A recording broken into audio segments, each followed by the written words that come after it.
Храпеть может любой человек. И, в принципе, независимо от возраста, от пола, и маленькие дети храпят, и женщины храпят. Другое дело, что в нашем социуме, поскольку храп для женщин считается не очень таким положительным признаком, то зачастую женщины отрицают у себя наличие храпа.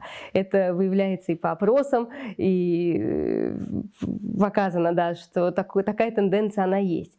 Но храпеть могут, и, наверное, если возникает храп, тем более который постоянный, регулярный или громко выраженный, то это повод обратиться к врачу.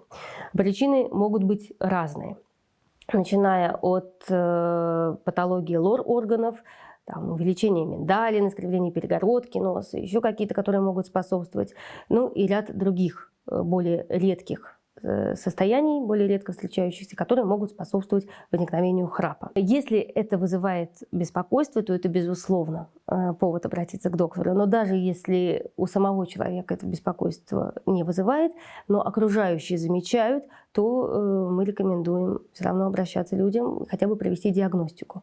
Не все случаи будут требовать какого-то лечения, радикального лечения, но, по крайней мере, проконсультироваться, провести обследование целесообразно.